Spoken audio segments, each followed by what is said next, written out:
Qualcomm's barely just announced its Snapdragon 820 CPU, but we're already seeing the very first phone that runs it. This is the LeTV Max Pro, and they're actually calling it the Superphone. And here at CES 2016, taking a first look at the phone, we're gonna see why.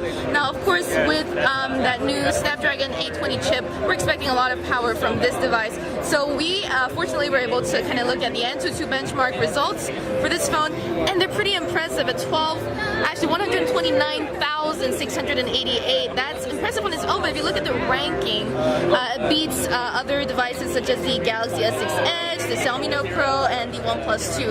Where, I mean, obviously this is a third-party test, but we want to, and again, this is kind of like a not final unit, so we're going to see a little bit of difference in the benchmark results. So let's hope we get one in for a full review to give you the actual unbiased score. Other than the blazing chip, Snapdragon 820 also comes with this cool fingerprint sensor feature called SenseID.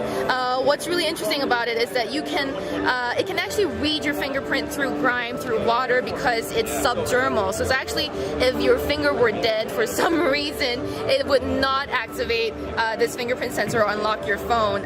It's a it's supposed to be faster and more secure. In addition, LeTV is actually a company in China that's known for its streaming services. So what has been packed into this EUI overlay on top of Android M is the streaming feature, which is kind of like Netflix, and for now there's mostly Chinese content just because of rights and regulations, but you know, if this ever does come to the US, we're expecting to see more American content.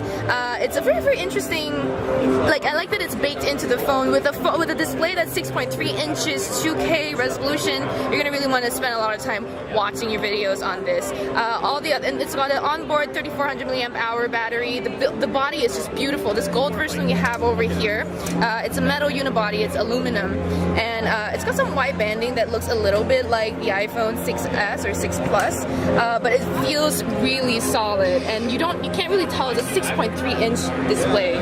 So for more information on the Max Pro, stay tuned to Tom's Guide. I'm Sherlyn Lowe.